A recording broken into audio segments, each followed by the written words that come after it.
예수 우리 왕이여 이곳에 오셔서 우리가 왕께 드리는 영광을 받아 주소서. 우리는 주님의 백성, 주님은 우리 왕이라. 왕이신 예수님 오셔서 좌정하사 다스리소서.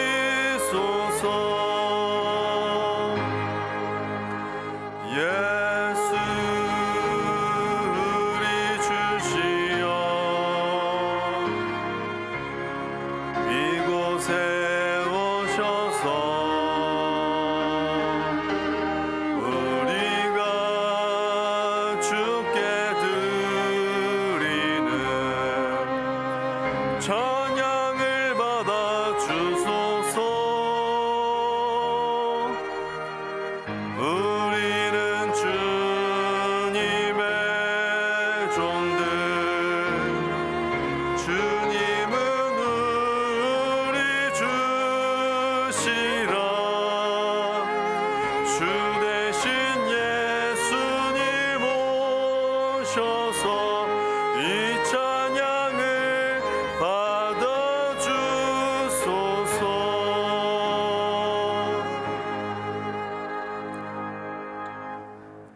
아름답고 거룩한 것으로 여호와께 예배할지어다. 온 땅이여 그 앞에서 떨지어다. 모든 나라 가운데서 이르기를 여호와께서 다스리시니 세계가 굳게 서고 흔들리지 않으리라. 그가 만민을 공평하게 심판하시리라 할지로다. 아멘. 성도들의 찬미와 경배를 기쁘시게 받으시는 하나님, 오늘도 세상에서 흩어져 살던 저희들을 이렇게 한 자리에 불러주시고 거룩하신 하나님께 경배를 올리게 하시니 참으로 감사를 드립니다. 예배의 주인이 되신 하나님, 우리의 마음을 활짝 열어주셔서 지존하신 주의 이름을 영원토록 찬송하게 하시며 전심으로 주의 사랑과 은혜에 감사하게 하옵소서. 오직 주님만을 의지하며 주님의 구원을 기뻐하는 성도들에게 오늘도 방패와 능력이 되어 주옵소서. 모든 영광을 하나님께 돌리오며 예수님의 이름으로 기원하옵나이다. 아멘. 이제는 사도신경으로 우리 신앙을 고백하오니 나는 전능하신 아버지 하나님 천지의 창조주를 믿습니다. 나는 그의 유일하신 아들 우리 주 예수 그리스도를 믿습니다. 그는 성령으로 잉태되어 동정녀 마리아에게서 나시고 본디오 빌라도에게 고난을 받아 십자가에 못 박혀 죽으시고 장사된 지 사흘 만에 죽은 자 가운데서 다시 살아나셨으며 하늘에 오르시어 전능하신 아버지 하나님 우편에 앉아 계시다가 거기로부터 살아있는 자와 죽은 자를 심판하러 오십니다. 나는 성령을 믿으며 거룩한 공교회와 성도의 교제와 죄를 용서받는 것과 몸의 부활과 영생을 믿습니다. 아멘.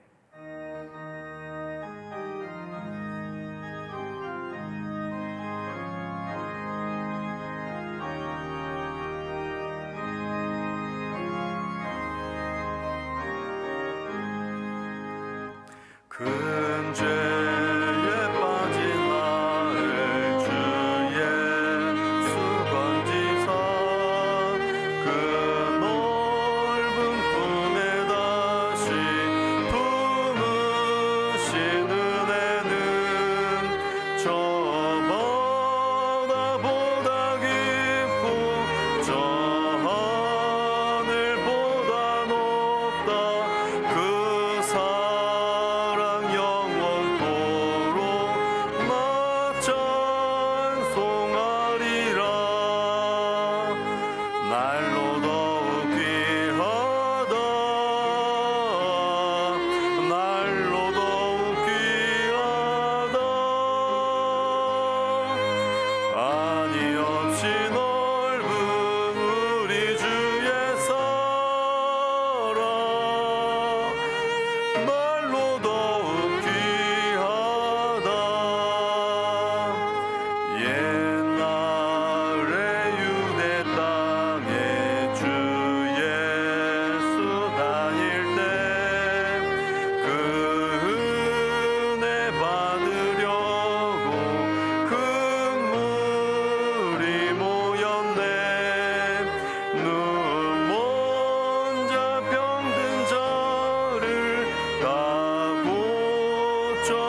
고마우신 하나님, 한 해의 절반을 은혜로 채워주시고 7월을 맞아 풍성히 주시는 은혜를 감사케 하시는 주님을 찬양합니다. 어지러운 세상 가운데 홀로 두지 않으시고 늘 따스한 음성으로 인도해 주시고 복되고 기쁜 성일에 하나님께 예배드리시는 자리로 인도하심에 감사드립니다. 이 시간 주님께 찬양과 영광을 올려드립니다. 지난 한 주 동안에도 부족한 저희에게 은혜 넘치는 사랑을 주셨음에도 하나님의 자녀답지 못한 생각과 말, 행동을 했으며 주님의 말씀보다 세상 일에 더 관심을 가지고 생활했습니다. 주님의 말씀보다 사람의 기준으로 판단하고 오만한 자리에 서 있었습니다. 우리의 경솔한 입술로 인해 상대방에게 상처를 주었습니다. 주님의 찔림과 상함은 우리의 허물과 죄악임을 깨닫지 못했습니다. 이 모든 죄 용서해 주시옵소서. 갑자기 찾아온 고통으로 절망하는 수렙 여인의 애통함을 외면하지 않고 엘리사를 보내시어 아들을 살리심같이 아무런 예고 없이 찾아온 코로나 바이러스로 인해 고통받는 저희의 삶을 인도해 주시옵소서. 절망과 회복의 갈림길에 여호와 하나님만 계심을 알게 하시고 무릎 꿇고 기도하며 회개하게 하시옵소서. 미래에 대한 염려와 두려움은 기도 없이, 성령의 도우심 없이 우리는 아무것도 해결할 수 없습니다. 모든 일에 기도가 우선되게 하시고 주님의 뜻과 길을 깨달아 순종하게 하시옵소서. 너의 말이 내 귀에 들리는 대로 내가 너에게 행하리라 하시는 말씀을 기억하고 우리 내면에 하나님에 대한 신뢰와 믿음을 키워가게 하시옵소서. 고난 가운데 있는 우리 형제들이 있다면 풍랑 가운데 고통당하는 제자들에게 먼저 찾아가셔서 안심하라, 두려워하지 말라, 내가 너와 항상 함께하리라 말씀하신 주님을 의지하게 하시고 나는 너희 하나님이시니라 하는 음성이 우리의 고백이 되게 하시옵소서. 지금 이 시간에도 병상에서 하나님의 도우심을 기다리는 이들을 만져주시고 놀라운 치유와 회복의 은혜를 내려 주시옵소서. 순천제일교회를 주님의 피로 세우시고 여기까지 인도해 주시니 감사합니다. 순천제일교회가 주님이 기뻐하시는 이 시대의 아픔을 치유하는 교회 되게 하시고 주님의 뜻을 깨달아 알고 순종하는 교회 되게 하옵소서. 이 민족을 사랑하신 하나님, 모든 사람이 공평함을 경험하고 계층 간의 갈등이 허물어지는 사회가 되도록 기도하게 하시고 이 나라 위정자들이 하나님을 두려워할 줄 알고 국민들 위해 일하게 하시옵소서. 이 시간 주님의 복된 말씀을 듣고 단 위에 서시는 홍성호 위 목사님께 능력을 주시고 선포하는 말씀에 권세 있게 하셔서 듣는 우리 모두는 아멘으로 받고 그 말씀으로 힘을 얻어 우리의 삶이 새롭게 변화되게 하시옵소서. 한 주일 하나님의 임재를 갈망하며 내가 세상 끝날까지 늘 함께 하시리라는 세밀한 음성을 듣게 하시옵소서. 세상을 주관하시고 다스리시는 예수님 이름으로 기도드립니다. 아멘.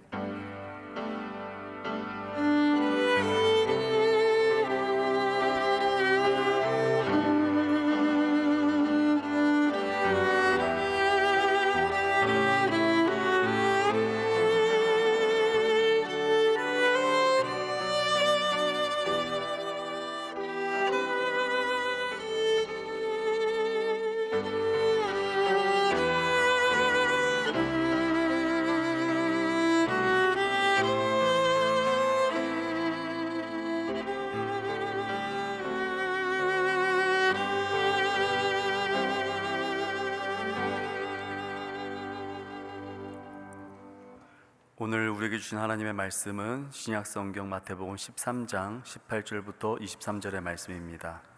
하나님의 말씀은 마태복음 13장 18절부터 23절 말씀입니다. 그런즉 씨 뿌리는 비유를 들으라. 아무나 천국 말씀을 듣고 깨닫지 못할 때는 악한 자가 와서 그 마음에 뿌려진 것을 빼앗나니 이는 곧 길가에 뿌려진 자요. 돌밭에 뿌려졌다는 것은 말씀을 듣고 즉시 기쁨으로 받되 그 속에 뿌리가 없어 잠시 견디다가 말씀으로 말미암아 환난이나 박해가 일어날 때에는 곧 넘어지는 자요. 가시떨기에 뿌려졌다는 것은 말씀을 들으나 세상의 염려와 재물의 유혹에 말씀이 막혀 결실하지 못하는 자요. 좋은 땅에 뿌려졌다는 것은 말씀을 듣고 깨닫는 자니 결실하여 어떤 것은 100배, 어떤 것은 60배, 어떤 것은 30배가 되느니라 하시더라. 아멘.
할렐루야.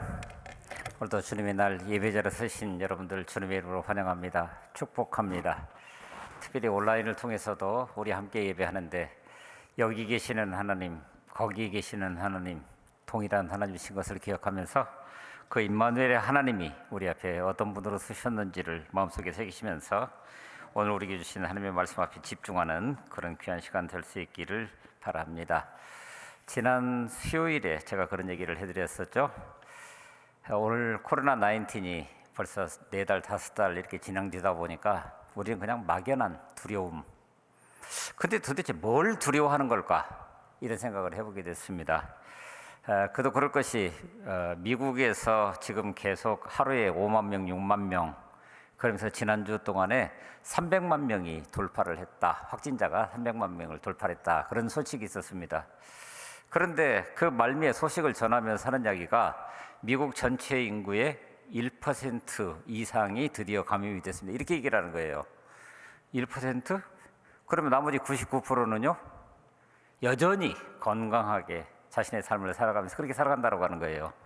그래서 우리나라를 한번 비교를 해봤더니 우리나라는 확진자 퍼센테이지가 0.03%예요. 그러면 99.97%는 여전히 건강하게 현 상태를 유지하면서 그렇게 살아간다고 하는 거예요. 물론 코로나19이 가지고 있는 전염성 때문에 특별히 아무래도 우리 교회가 사람이 많이 모이는 곳이다 보니까 피차의 접촉이 일어나고 그러다가 보면은 감염될 수 있는 가능성은 있겠지만 그러나 현실적으로 보면 그것도 그다지 크게 우려할 만한 일은 아니다 이렇게 얘기를 합니다. 40대 6만 3천 이게 뭐 같아 보이십니까? 40대 6만 3천 우리나라에 교회가 6만 3천 개가 있습니다. 그런데 코로나가 하나라도 확진된 그래서 교회가 일시적으로 폐쇄하고 예배를 드리지 못한 그런 교회가 40개밖에 되지 않는다라고 하는 거예요.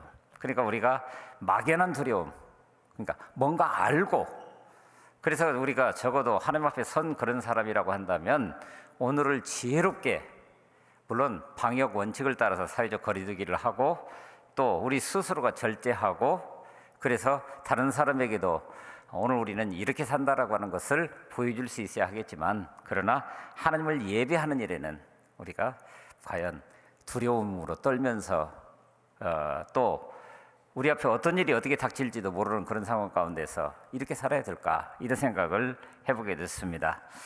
그래서 오늘 우리에게 주시는 말씀 마태복음 13장 18절부터 23절 18절은 그렇게 시작합니다. 그런즉 씨 뿌리는 비유를 들으라.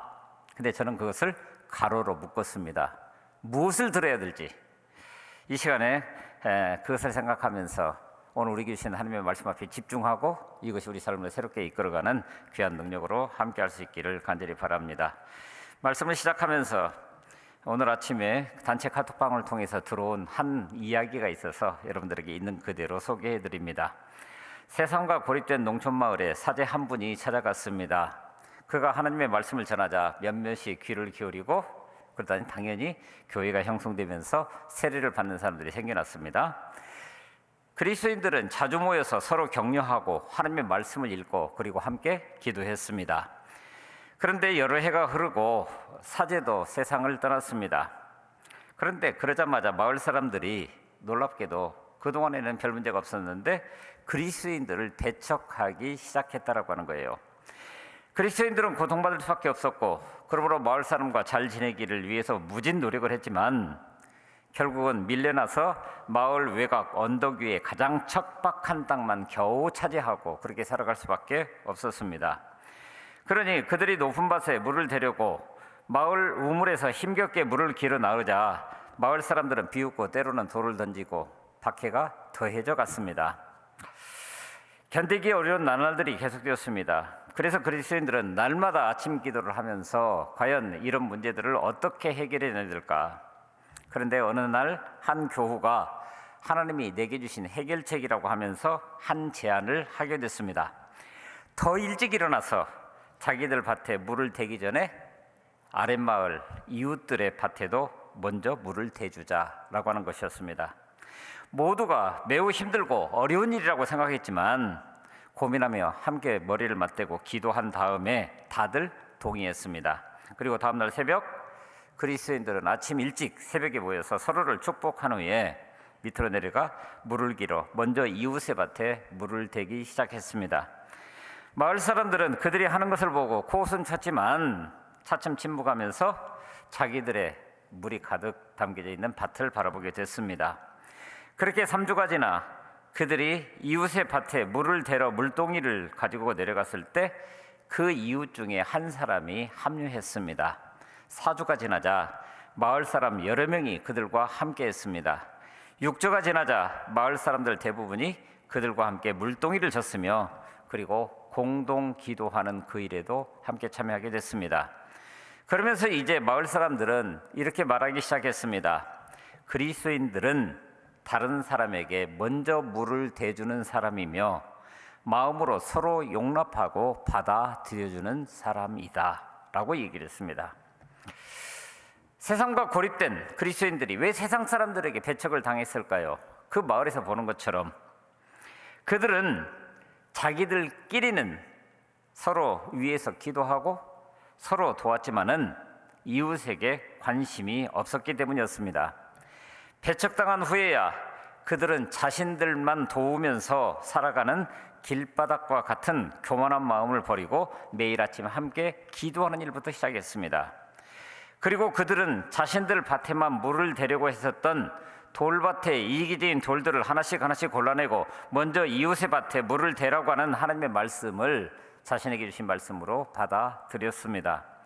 이어서 그들은 다른 이웃의 밭에 물을 대주는 일이 힘들 거라는 걱정과 자기들만 잘 살려고 하는 물질에 대한 욕심이라고 하는 가시덤불을 걷어내고 더 일찍 일어나서 이웃의 밭에다가 물을 대기 시작했습니다.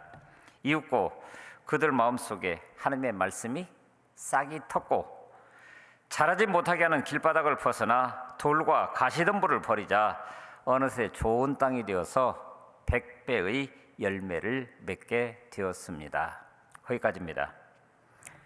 우리가 좋은 땅이 되기 위해서 오늘 우리가 함께 읽은 그 말씀 내용 너무나도 잘 아는 이야기인데, 그래서 누구라도 바람이 있기는 좋은 땅이 되어서 그래서 그 많은 열매를 맺기를 원하는데, 적어도 예수 믿는 사람이라고 한다면, 그렇다고 한다면 그러기 전에 먼저 길바닥과 함께 버려야 될, 또 파헤쳐야 될 가시덤불과 또 돌짝밭은 무엇입니까? 생명이 있는 것은 자라나게 마련입니다. 그리고 열매를 맺게 되어 있습니다. 믿음의 영역에서는 어떨까요? 인간의 성장이라고 하는 것은 주로 관계 속에서 일어납니다. 내가 살아가는 삶의 환경 속에서 만나는 수많은 관계들, 그러므로 인간이란 바로 그 관계와 함께, 특별히 믿음의 사람은 거기에서 영적으로 나이를 먹어가는 그런 것입니다. 오늘 본문 말씀 배경이 되는 8절에 보면은 더러는 좋은 땅에 떨어지며 어떤 것은 100배, 어떤 것은 60배, 어떤 것은 30배의 결실을 하였느니라 라고 말씀하십니다. 생명을 가진 우리 모두가 바라는 바지요. 더군다나 믿음은 우리가 맺은 그 열매로 아는 법이라고 하는 것, 내 스스로가 믿음이 있다라고 드러내고 자랑하는 그런 것이 아니라 다른 사람들이 나를 보고 그 열매를 보고 내 삶의 결과물을 보고 아, 저 사람은 믿음의 사람이야 라고 이야기한다는 것을 고려한다면 오늘 우리의 현실적인 삶이 어떠냐라고 하는 거예요. 오늘 보면 시작점에 있는 3절 4절을 보게 되면 예수께서 비유로 여러 가지를 그들에게 말씀하여 이르시되 씨를 뿌리는 자가 뿌리러 나가서 뿌릴세, 이렇게 시작합니다. 그래서 우리는 질문합니다. 여기 씨는 무엇입니까? 또 씨를 뿌리는 자는 누구입니까? 그리고 그 씨를 뿌린 땅은 도대체 어떤 땅들입니까? 무엇을 말하는 겁니까? 그래서 18절에 가보게 되면은 주님은 그 비유와 함께 그런즉 씨 뿌리는 비유를 들으라라고 오늘 우리에게 명령하고 있다라고 하는 거예요. 그렇다면 오늘 우리가 그 씨 뿌리는 비유를 통해서 들어야 할 것은 도대체 무엇입니까? 자, 오늘 본문 내용을 보십시다. 어떤 사람이, 어떤 농부가 씨를 뿌렸는데 어떤 씨는 사람들이 많이 다니는 길가에 떨어졌다고 했습니다. 당연히 열매를 맺을 수가 없을 것이고 그 씨앗을 보고 지나가던 새가 그것을 홀랑 집어 먹어버렸다. 어떤 씨는 겉은 흙인데 속에 돌멩이들이 많이 있어서 뿌리를 내릴 수는 있는데 뿌리가 깊지 않아서 조금 지나니까 말라 비틀어져 버렸다. 어떤 씨는 흙은 좋은데 가시덤불로 덮여 있어서 열매를 맺지 못했다. 그런데 어떤 씨는 좋은 땅에 들어서 30배, 60배, 100배의 열매를 맺었다. 주님이 말씀하신 내용은 그것입니다. 그러면 이 비유를 통해서 우리 주님이 우리에게 주시고자 하는 메시지가 도대체 뭐였을까요? 바로 하나님의 나라가 임하는 과정에 대해서 오늘 우리에게 있는 그대로 이야기하는 겁니다. 하나님의 말씀, 곧 그 말씀을 통해서 하나님의 나라를 세워가고 있는 그 과정에서 어떤 일들이 우리 가운데 일어났는가, 이것을 보여주시고 계신다라고 하는 거예요. 그러니 예수님이 비유하신 그 씨 뿌리는 비유에서 씨앗은 예수님께서 말씀하십니다. 천국 복음이라고. 그리고 여기 땅은 길가, 흙이 얇은 돌밭, 가시떨기, 그리고 좋은 땅, 이렇게 여러 가지 땅들이 있는데 그 땅 전부가 씨를, 곧 천국 복음을 받아들이는, 곧 하나님의 말씀을 들은 그 사람들의 마음밭이다, 이렇게 얘기를 하고 있습니다. 그런데 여러분, 이 비유를 읽어가다가 좀 이상한 거 못 느끼셨습니까? 농부가 씨를 뿌리는데 길가에도 뿌려요? 그리고 돌짝밭에도 뿌려요? 가시덤불이 무성한 거기에도 씨를 뿌려요? 이 농부가 도대체 조심성이 있는 걸까요? 조심성이 전혀 없어 보입니다. 오죽하면 씨를 길가에 뿌리고 돌밭에 뿌리고 가시덤불에 뿌리겠습니까? 오죽했으면, 얼마나 조심성이 없었으면. 근데 그럴까요? 근데 이 말씀을 묵상하면서 가슴 한쪽을 이렇게 이게 내리는, 참 휴하고 참 다행이다. 이게 하나님의 은혜다. 여러분, 잘 개발된 농지에서는 씨를 뿌리면 이런 일이 일어나지 않겠지요. 그런데 이 씨 뿌리는 비유를 주님께서 말씀하셨던 시기는 지금부터 2000년 전 얘기입니다. 우리나라도 농사 짓는 모습들이 현대화되어서 오늘 우리에게 너무나 당연하게 보이는 이런 것들이 제가 보기에는 30년 미만이에요. 그 이전에는 살아가는 삶의 모습들이 뭐 거기서 거기였어요, 솔직히.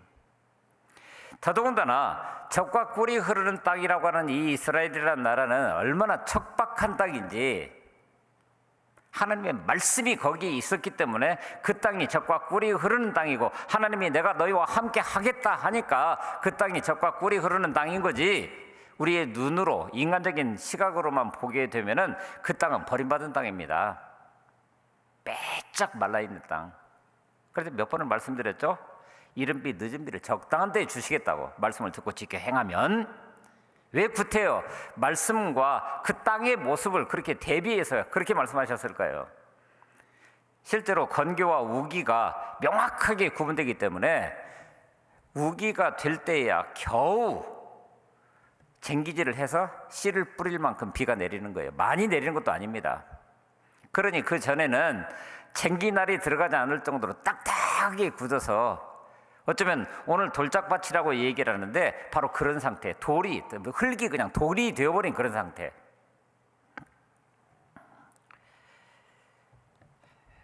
하지만 씨가 길가에도 돌밭에도 가시덤불에도 뿌려질 수밖에 없는 모습을 보면서 깨닫는 것이 있습니다.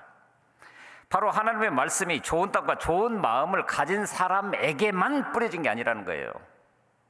솔직히 저와 여러분들의 모습을 보게 되면은 처음 예수를 나의 주로 고백하는 그 단계에서 처음 믿음 생활을 시작할 때 그 마음밭이 어땠는지를 한번 살펴보십시오. 혹시 길가밭 아니었습니까? 혹시 돌로 가득 차 있어서 좋기는 한데, 근데 시간이 흐르면서 뭔가에 부딪히게 되니까, 또 경우에 따라서는 가시덤불 같아서 믿는 것은 미지근한 것 같아 보이는데 내 옆에서 보여지는 그 모든 것들이 나보다 더 빨리 자라고 있는 그런 모습을 보면서 혹시 우리의 믿음 자체를 놓아버린 그런 적은 없었습니까? 마음이 딱딱한 사람에게도, 가시덤불처럼 복잡한 마음을 가진 사람에게도 하나님의 말씀은 여전히 뿌리는 그 주님으로 인해서 우리 가운데 뿌려지고 있다고 하는 거예요. 그러니까 이게 소망이고 이것이 놀라운 은혜인 겁니다. 그러므로 여기 씨를 뿌리는 자이신 우리 주님은 그 누구도 차별하지 않으시고 모든 밭에다가 씨, 곧 천국 복음을 뿌리시면서 기회를 지금 주고 계시는 거예요.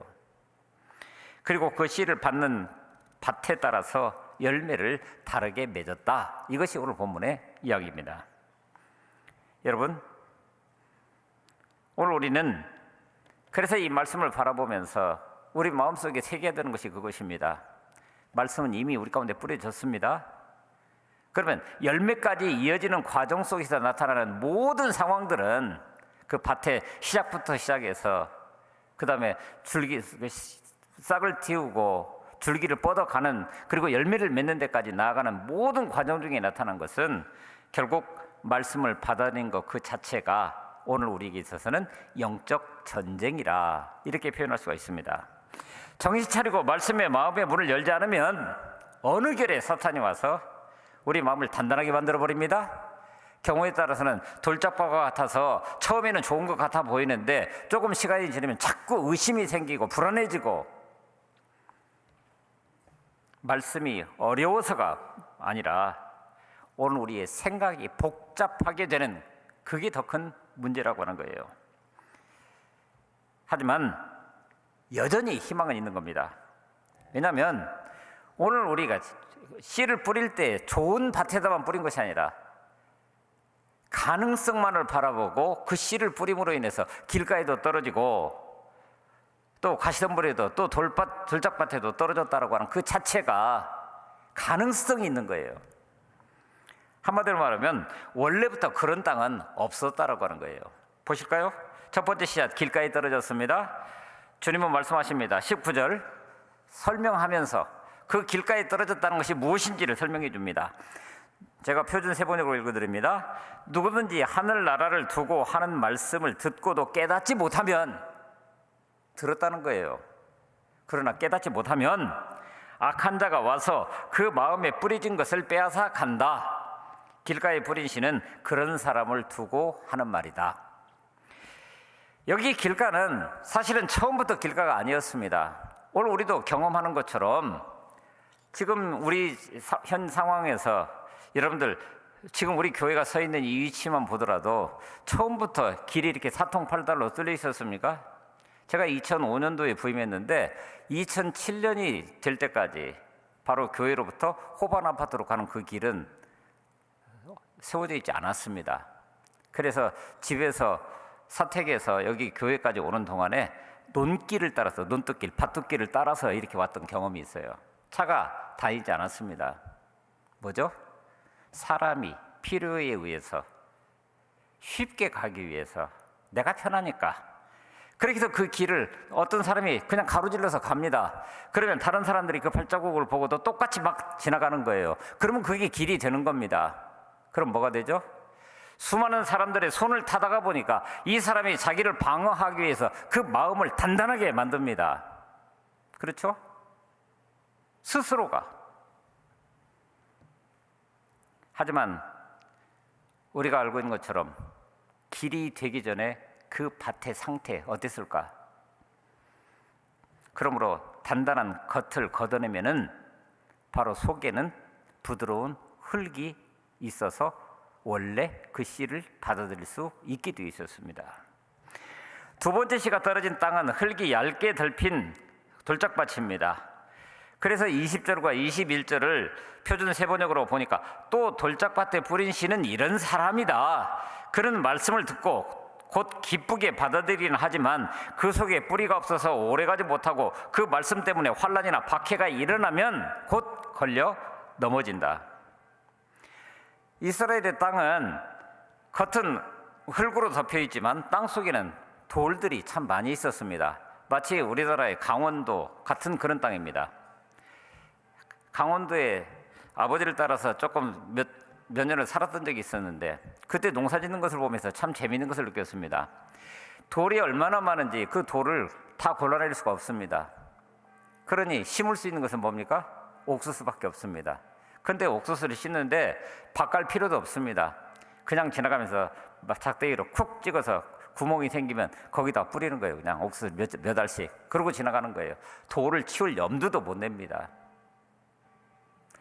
더군다나 이스라엘 경우에는 쉐펠라라고 해서 중앙 산지로 가게 되는 약간 높은 지역, 거기에 농토가 있었습니다. 그러니 거기서 농사를 짓기 위해서는 일단 겉으로 흙만 있으면 농사를 짓는 거예요. 그런데 농부들의 입장에서 보게 되면 그 속에 뭐가 있는지를 모르기 때문에 다 해결하지 못한 채로 씨를 뿌립니다. 근데 놀랍게도 그 밑에는 돌멩이가 있어서, 그런데 놀랍게도 그런 밭에다가 씨를 뿌리게 되면 그냥 좋은 땅에 뿌리는 그것보다도 훨씬 빨리 씨가 싹을 틔운다고 그래요. 왜 그런가 하고 연구를 해봤더니 바로 돌이 열을 품고 있어서 밤이 되면은 흙보다도 돌은 여전히 열을 간직하고 있기 때문에 씨를 뿌렸을 때 그것이 온돌 효과를 일으켜서 그 씨가 더 잘 싹을 틔울 수 있도록 그렇게 만든다는 거예요. 여러분, 싹이 빨리 난다고 좋은 것 아닙니다. 돌밭에 뿌리를 내릴 수 없는 상태에서 싹이 난다고 한다면 강렬한 햇볕이 비추게 되면 금방 말라버립니다. 이건 우리 인간들도 마찬가지죠. 처음에 예수를 믿고 있으면서 새로운 것들이기 때문에, 들어보지 못한 이야기들이기 때문에 잘 받아들입니다. 싹이 나는 것처럼 기쁨으로 그 말씀을 받아들입니다. 감정도 좋고, 그리고 마음이 평안해지는 것을 느끼면서 처음 예수 믿을 때 역시 믿기를 잘했어. 그런데 그 뿌리가 깊지 못합니다. 그러니 시련과 고난이 오게 되면 쉽게 말라버립니다. 세상에만 냄비 근성이 있는 것이 아니라 오늘 우리의 믿음의 영역에 있어서도 냄비 믿음이 있는 거예요. 타오를 때는 확 타오르는데 금방 식어버리는 겁니다. 이 믿음으로는 승리할 수 없습니다. 피상적인 믿음이기 때문에 그렇습니다. 세 번째 씨가 떨어진 땅, 가시덤불이 무성한 땅입니다. 또 가시덤불 속에 뿌린 씨는 이런 사람이다. 그는 말씀을 듣기는 하지만 세상의 염려와 재물의 유혹이 말씀을 막아서 열매를 맺지 못한다. 자, 그렇다고 한다면 가시덤불이 자라는 이 땅, 무성한 그 땅, 원래는 좋은 땅이었다라고 하는 거예요. 그 땅 밑에는 돌도 없고 표면도 단단하지 않습니다. 그러니 가시덤불이 자라는 땅은 가시덤불이 오기 전에 어떤 좋은 씨앗을 뿌려도 얼마든지 열매를 잘 맺을 수 있는 좋은 땅이었다라고 하는 거예요. 그럼 문제는 뭡니까? 좋은 씨보다도 가시덤불이 먼저 자란다라고 하는 거예요. 혹 그 씨앗이 싹을 틔워도 흙의 영양분은 가시덤불에게 빼앗겨서 제대로 성장하지 못하는 겁니다. 잡초의 생리가 그렇습니다. 그렇죠? 그러므로 이것은 영적 전쟁입니다. 사탄은 생산성이 좋은 그 땅에다가 가시덤불을 뿌려놓습니다. 어떤 가시덤불이요? 오늘 주님은 우리에게 이렇게 말씀하십니다. 그는 말씀을 듣기는 하지만 세상의 염려와 재물의 유혹이 말씀을 막아. 이렇게 말씀하십니다. 두 가지를 지적하셨죠? 세상의 염려와 재물의 유혹. 그런데 사실 이 두 가지는 두 가지 같아 보이는데 하나입니다. 오늘 우리는 걱정하고 있는 내용들을 가만히 살펴보게 되면은 전부 의식주 문제입니다.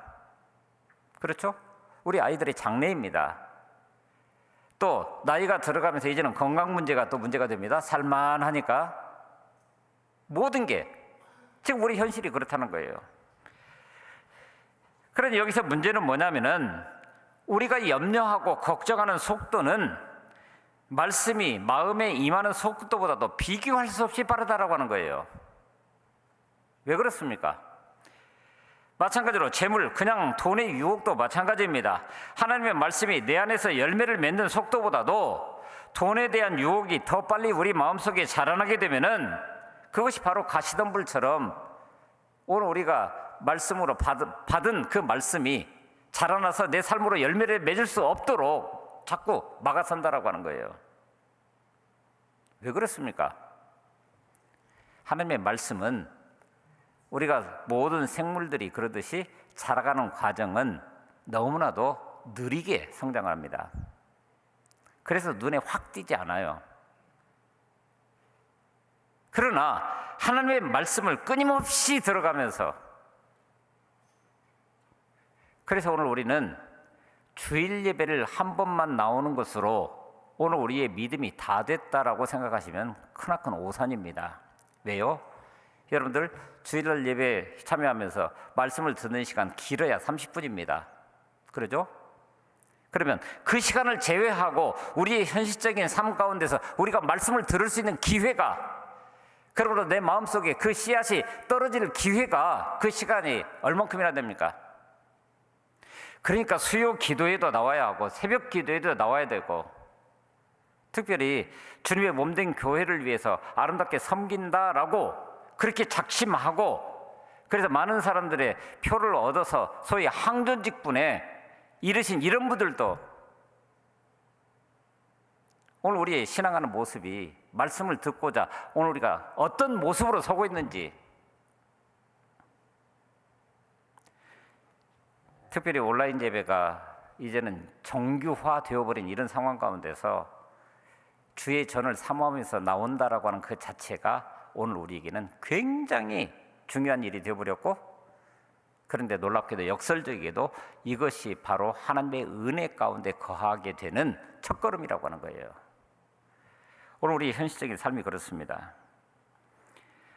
그래서 주님은 먼저 그의 나라와 그의 의를 구하라고, 하나님이 주신 축복이 가시덤불로 덮이지 않기 위해서는 우선순위를 바꾸어서는 안 된다라고 말씀하시는 겁니다. 하나님의 말씀이 내 안에서 역사하는 속도가 이 세상의 어떤 염려나 재물의 유혹 그 자체보다도 훨씬 더 빠르게 작동할 수 있도록 우리 삶을 있는 그대로 드릴 수 있어야 되는 거예요. 그렇지만 여전히 오늘 우리에게 소망이 있습니다. 왜냐하면 밭이 문제가 아니라 오늘 우리 밭에 심겨져 있는 그 씨앗이 생명력이 있기 때문에 그렇습니다. 우리는 종종 단단한 아스팔트 사이에서도 꽃이 피어나는 것을 보게 됩니다. 씨앗은 작은 틈만 있어도 열매 맺는 놀라운 생명력을 가지고 있습니다. 자, 우리 사진 몇 장 볼까요? 제가 이스라엘하고 이집트 성지순례를 갔을 때 그때 찍어 두었었던 사진들입니다. 한번 같이 보시겠습니다. 시띠나무입니다. 시내 광야를 지나가는 동안에 유일하게 볼 수 있는 나무입니다. 그러니까 광야 한복판에. 그런데 저 잎들을 보게 되면은 아카시아처럼 그 가시가 아주 단단합니다. 그 다음 사진을 보게 되면요, 바로 광야 한복판에서 자라났는데 이만한 고통을 겪었습니다라고 이야기하는 것처럼 저 나무가 그래요. 그런데 보십시오, 이스라엘이 젖과 꿀이 흐르는 땅으로 가는 광야 40년 그 세월 동안에 하나님께서는 그들에게 성막을 지으라고, 하나님을 예배하기 위한, 하나님을 만나는 장소로 성막을 지으라고 할 때 거기에 들어가는 목재는 유일하게 얻을 수 있는 목재이기 때문에 그러기도 했지만 바로 저 시띠나무로 전부 되어 있습니다. 전부 시띠나무로. 생각해 보십시오. 목수들이 저 단단한 나무를 잘라서 대패질을 하고 그렇게 해가지고 조각목 하나하나를 만들어가고 법궤 하나하나를 만들어가고 이런 과정들을 통해서 그들이 무엇을 느꼈을까요? 바로 생명력을 느꼈을 겁니다. 그 다음 사진을 보시면요, 시내 광야를 지나가면서 발견했었던 수박입니다. 시내 광야에도 수박이 자라더라고요. 그런데 그 수박의 크기가, 저게 다 자란 거라고 하는데 여성들이 쓰는 루즈 크기입니다. 그 다음 보실까요? 예. 그 다음에요, 그것을 잘라보았습니다. 볼펜 하나 크기. 그런데 속이 먹을 수 있는 수박입니까? 여러분들 보시기에 그 씨앗을 하나 입에 물었는데 얼마나 쓴지, 광야 한복판에서 생존을 유지하기 위해서 자기 자신을 완전히 지네까지 다 쏟아내놓은 것 같은 그런 생명력이 저기에 있었습니다. 그 다음 사진 볼까요? 예, 광야에 물이 잠깐 흘렀던 흔적, 우기가 됐을 때 살짝. 그 다음에요, 거기에도 꽃이 피더라는 거예요. 광야 한복판에. 그 다음 사진 보겠습니다. 이게 뭘까요? 시내산 꼭대기, 거의 꼭대기 부분에서 찍었었던 우슬초입니다. 우슬초? 뭐죠? 정결하게 하는데 꼭 필요로 하는, 흙을 거의 찾아볼 수 없는, 돌이 풍화작용이나 기타 여러 가지 작용을 통해서 흙으로 변해가는 그 자리에 씨가 하나 떨어져서 자라난 게 바로 저거예요. 그런데 그것이 바로 그 고난의 환경 속에서 자라난 저것을 가지고 오늘 우리를 정결케 하는 데 쓰라고 하나님은 우리에게 명령하고 계신다라고 하는 거예요. 그 다음 볼까요? 그 다음 뭐 같아 보이십니까? 옆에 설명이 써 있으니까 시내산을 내려오는데 시내산이 저렇게 큰 돌 하나로 되어 있는 것처럼 엄청난 산입니다. 그런데 놀랍게도 중간 부분에 뭔가 자라고 있어요. 그래서 사진을 찍어놓고 가이드에게 물었습니다. 그랬더니 무화과래요. 아, 무화과 씨앗이 어떻게 저기까지 갈 수 있었을까? 그리고 어떻게 저기에서 싹을 틔우고 저렇게 자라나서 거기서 열매를 맺을 수 있겠느냐라고 하는 거예요. 여러분, 말씀드렸던 대로 이집트는 1년 가야 비가 하루나 이틀 옵니다. 그것도 소나기가 오면서 후두둑 지나가듯이 그 정도밖에 안 옵니다. 근데 그럼에도 불구하고 하나님께서 주신 생명체가 저 바위 틈 속에서 약간의 흙이 있고 약간의 습기가 있으니까 그 씨가 싹을 틔우고 그리고 거기서 자라나고 있다고 하는 거예요. 생명은 이토록 끈질긴 것인데 또 그 씨가 떨어질 그 밭을 가리지 않는데 밭이 문제가 되어서 그 씨앗이 뿌려졌어도 그 씨앗이 싹을 틔우고 자라지 못해서 열매를 맺지 못한다고 한다면 그러면 땅을 갈아엎어야죠. 땅을 깊이 파서 돌짝들을 골라내야 되죠. 또 가시덤불도 걷어내거나 태우거나 해야 되지 않겠습니까? 스스로 노력해서 좋은 밭이 되는 것은 불가능합니다. 스스로의 마음속에 있는 돌을 부수는 것은, 가시덤불을 걷어내는 것은 이미 습관화가 되어버렸기 때문에 너무나도 어려운 일입니다. 그래서 이런 일들을 하다가 보면 때로는 고난과 역경인 것처럼 받아들이기도 하고, 그래서 예수 믿는 것이 힘들다라고 이야기할 만큼, 또 때로는 하나님이 우리에게 주시는 고난인 것처럼 느껴지긴 하는데, 그런데 놀랍게도 이런 일들을 통해서 사실은 하나님께서는 오늘 우리 가운데 틈을 만들고 계시는 거예요. 씨앗이 떨어질 수 있는 틈, 그리고 거기에는 약간의 습기가 있고 거기에는 약간의 흙이 있어서라도, 밭이 아니어라도, 그래서 고난과 역경은 우리에게 아픔을 주지만 하나님의 말씀을 받아들일 수 있는 틈을 우리에게 주고 계신다라고 하는 겁니다. 그래서 오늘 우리는 여러분들 주보에 써드린 그대로 다시 한번 우리 스스로에게 질문할 수 있어야 됩니다. 그 씨를 나는 지금 어떻게 받아들이고 있으며 지금 어떻게 뿌리를 내리고 있는가? 얼마만큼이나 뿌리를 내렸는가? 고난이나 외부적 환경에 흔들릴 수밖에 없다 할지라도 그 씨는 여전히 내 안에서 건강하게 자라고 있는가? 처음 밭이 어떤 모양이었든 지금은 그 열매를 낼 만한 좋은 땅으로 바꾸어 가고 있는가? 이 질문에 대한 답이 어떤지에 따라서 오늘 우리가 이루는 마음에 바라는 바가 이루어질 것입니다. 주님은 말씀하시죠? 좋은 땅에 뿌려졌다는 것은 말씀을 듣고 깨닫는 자니 결실하여 어떤 것은 100배, 어떤 것은 60배, 어떤 것은 30배가 되느니라 하시더라. 귀담아 들어야 됩니다. 씨 뿌리는 비유를 들으라라고 말씀하시던 주님의 음성 귀 기울여야 됩니다. 코로나19으로 인해서 일상의 삶들이 그냥 멈춰선 것 같은 그런 나날들, 처음보다는 이것도 일상화가 돼서인지 이제는 사람들이 시장과 거리에 나와 있지만 뭔지 모르게 불안함감이 있고 어색한 느낌을 지울 수가 없습니다. 한동안 이렇게 지속되겠죠. 또 얼마나 더 지속될지, 언제 어떤 형태로 바뀔지는 알 수 없지만, 그러나 우리의 인생사의 경험처럼 이 또한 지나가리라 그러면서 다시 일상의 삶을 회복할 수 있지 않겠습니까? 그때를 대비해서 그럼 오늘 어떻게 살아야 하는데요?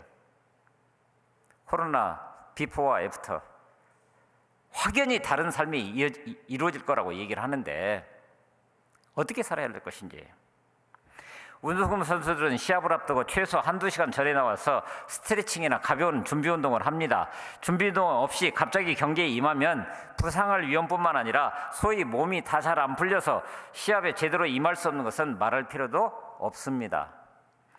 오늘 우리도 다시 일상으로 돌아가기 위해서는 준비 운동을 잘 해야 되는데 무엇을 어떻게 준비하느냐에 따라서 앞으로 우리의 삶이 결정될 거라고 하는 겁니다. 뭘 준비해야 될까요? 할 일 없이 달력이 한 장 한 장 넘어가는 그런 광경을 보면서 문득 달력에 1월, 2월 하는 영어 표현을 보게 됐습니다. 그런데 그 영어 표현을 대해서 이렇게 찾아보니까 12달이 전부 다 고대 로마 시대의 어떤 신들 개념, 신적인 개념하고 관련되어 있는 그런 단어들이었습니다. 예를 들면은 3월 마취라고 표현하는데 이것은 군대의 신입니다. 전쟁의 신. 긴 겨울을 깨고 나와서 모든 생물들이 활기차게 행진하는 것으로 마치 군인들이 전장을 향해서 행진해 나가는 것처럼, 그리고 실제로 곡식의 종자들을 심는 달이 3월이어서 마취라고 표현했다고 하는 거예요. 그런데 그 역사를 찾아보게 되니까 로마 사람들은 겨울을 아예 달력이 없는 달로 생각을 했다는 겁니다. 그래서 1월과 2월은 나중에 추가된 그런 달이라고 합니다. 그러니까 3월이 바로 한 해의 시작인 거예요. 모든 생물의 시작과 마찬가지로. 그런데 나중에 추가된 2월을 영어로는 페브루리라고 그러는데 라틴어 페브루아리우스라고 하는 단어에서 왔습니다. 물론 신입니다. 그런데 놀랍게도 그 신이 관장하고 있는 영역이 뭐냐면 정화, 깨끗이 하는 일을 담당한 신이었다고 그래요. 새로운 한 해를 맞이하기 전 더러운 것들을 깨끗이 한다는 의미로 정화의 달이라는 의미로 2월을 그렇게 준비를 했다라고 하는 겁니다. 이와 같이 한 해의 풍성한 수확을 위해서는 처음 씨앗을 뿌리는 단계에서부터 온전한 마음과 만사를 정결케 하는 것이 굉장히 중요한 일입니다. 주변의 것들을 정리하고 정결하게 하면 그러므로 새로운 세계를 맞이하는 그 마음이 새로워질 뿐만 아니라 새로운 의욕으로 그날들을 살아갈 수가 있기 때문에 그렇습니다. 그릇을 깨끗이 씻지 않으면 거기에 무엇을 담든 그 음식이 제맛을 낼 수 있겠습니까? 우리가 음식이라고 하는 것을 먹기 전에 이미 눈으로 먹는다고 얘기를 하는데, 우리가 바로 그 깨끗함, 그 거룩함을 회복하지 않으면 우리 인생에서 원하는 바 그만한 열매를 맺을 수 없습니다. 그러므로 죄된 습관을 버리는 그런 길을 찾아 그 길로 서야 하고, 그래서 오늘 본문의 말씀대로 하면은 길가 밭들은 파헤쳐야 되고요, 그리고 돌짝밭들은 돌을 골라내야 되고요, 그리고 가시던 불은 확 걷어내든지 불로 태우든지 해야 하는 겁니다. 그래야 온전히 하나님과의 친밀한 관계를 통해서 그 말씀이 귀에 들려질 수 있고 깨달아 알아지는 대로 그만한 열매를 맺어갈 수 있는 겁니다. 그래서 호세아서 10장에 보게 되면은 호세아서 전체가 여호와를 알자, 힘써 여호와를 알자라고 얘기했던 그 호세아 선지자, 네 스스로 의의 씨앗을 심고 인애의 열매를 거두며 묵은 땅을 잘 갈아라. 지금이 여호와를 찾을 때다. 마침내 그분이 와서 의의 비를 너희에게 내릴 것이다. 의의 비가 내리는 그 순간을 대비해서 오늘 준비를 해야 된다는 걸 하는 거예요. 스스로의 노력이 필요하지만 무엇보다도 여호와를 찾아야 됩니다. 하나님을 경외하는 마음으로 말씀이 내 안에서 역사할 수 있도록 말씀에 귀 기울여야 됩니다. 그렇게 묵은 땅을 기경할 때 오늘 우리에게 놀라운 역사가 일어납니다.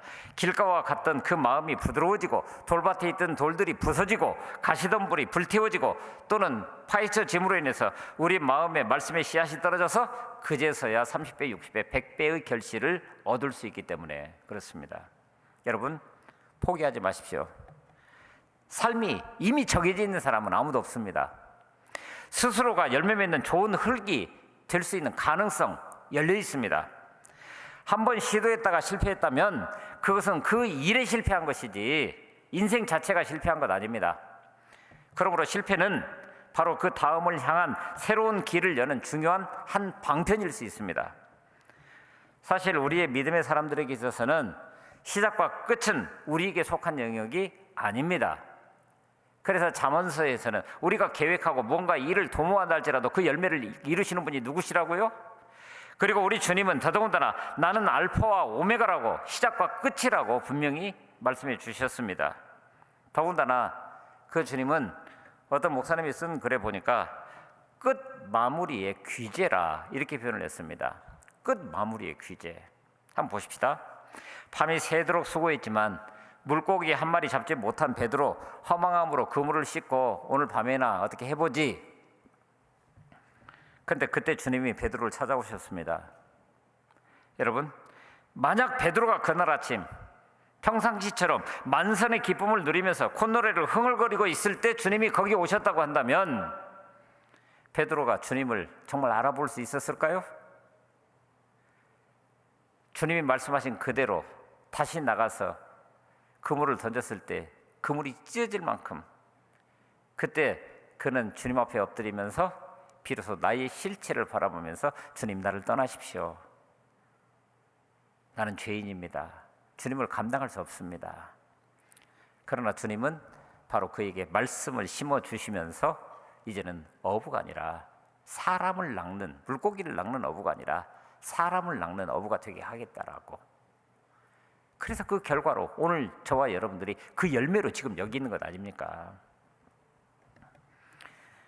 그런 의미에서 오늘 우리는 다시 한번 우리 속사람의 생각들을 정리할 필요가 있습니다. 이미 그 씨앗이 우리 가운데 떨어져 있는 사람입니다. 그 씨앗이 자라고 있습니까? 그리고 열매를 맺고 있습니까? 그럼 그 열매를 앞으로 어떻게 하시겠습니까? 우리 주님이 씨앗이 자라날 가능성이 거의 없어 보이는 좋지 않은 밭에도 씨앗을 뿌리시던 것처럼 오늘 우리 또한 세상을 향해서 그렇게 씨를 뿌려야 되는 거예요. 누구든 그 말씀의 생명력이 그들을 변화시킬 수 있다라고 하는 가능성을 가지고 말씀의 씨앗을 뿌려야 됩니다. 언젠가 하나님이 그들의 마음을 열어주시고 그들의 돌도 깨주시고 가시덤불도 불태워 주실 것이라고 하는 것을 믿음으로 고백하면서, 그러므로 30배, 60배, 100배의 결실이라고 하는 것이 오늘 우리에게 어떤 모습으로 드러나고 있는지 우리 스스로에게 질문할 수 있어야 됩니다. 하나님의 말씀과 우리의 부드러운 마음이 만날 때 놀라운 생명의 씨앗이 뿌리내립니다. 내 안에 존재하지 않았던 새로운 성품들이 드러나게 되어 있습니다.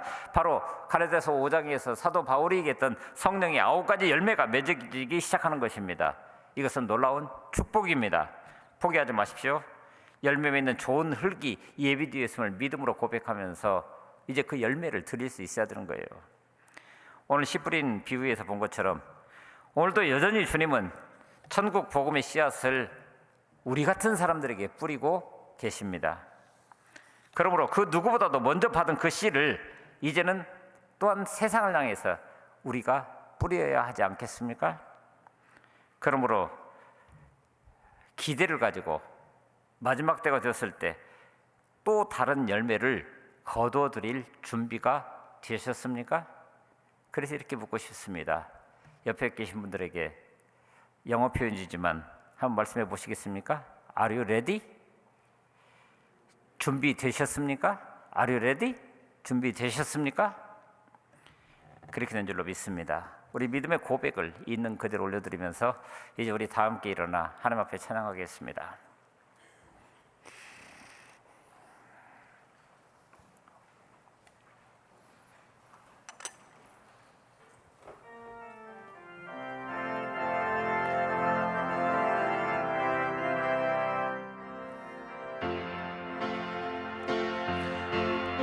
이 세상을 살아가는 동안에 나의 힘을 의지할 수 없으니 기도하고 낙심하지 말 것은 주께서 참 소망이 되심이라. 주의 길을 걸어가는 동안에 세상에 것 의지할 수 없으니 감사하고 낙심하지 말 것은 주께서 참 기쁨이 되심이라. 하나님의 꿈이 나의 비전이 되고 예수님의 성품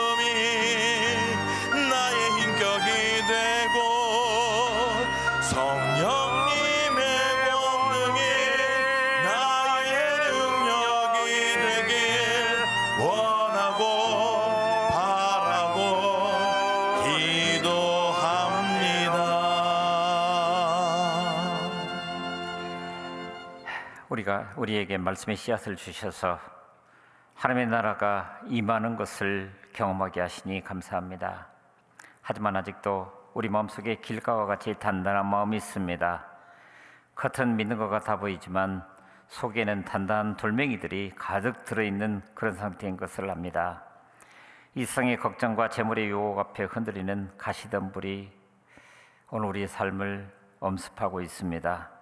하나님, 그러므로 우리 마음을 있는 그대로 올려드립니다. 불태워 주시고 깨뜨려 주시고 갈아엎어 주옵소서.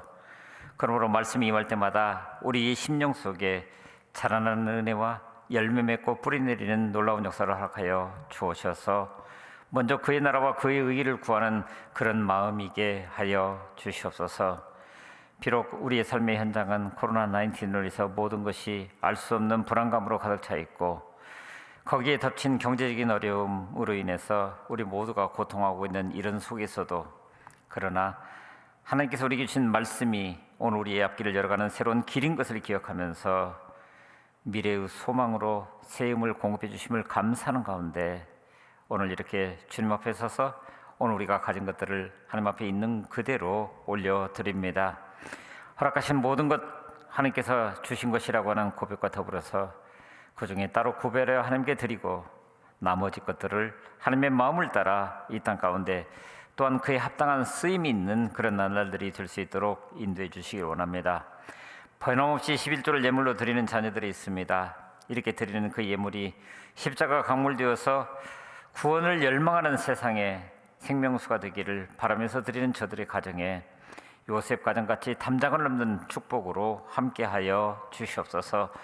감사하는 여러 가지 목적들을 따라 하나님 앞에 드리는 손길들, 그 감사하는 마음이 변하지 않게 하시고 저들이 어렵고 힘들어갈 때 오늘의 이 감사가 어려움을 위로하는 힘이 되게 하시고 또한 어려움을 헤쳐나갈 수 있는 능력이 되게 하여 주시옵소서.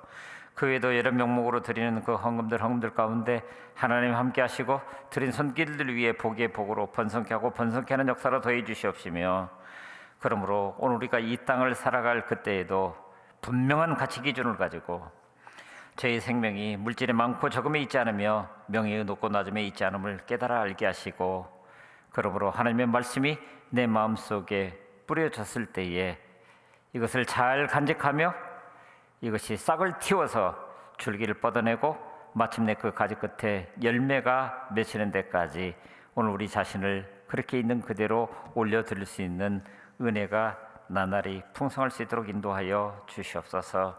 하나님께서 우리를 꼭 그렇게 이끄실 줄로 믿습니다. 우리 삶을 지켜 인도하여 주시옵소서.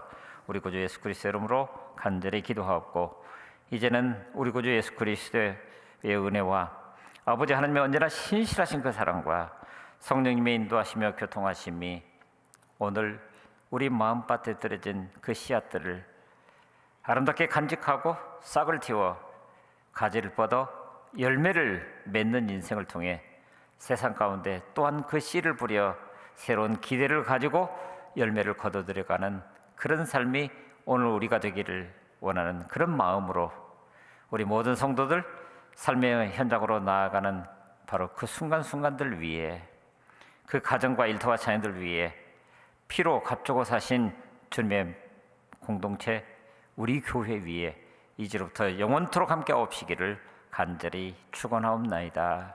아멘.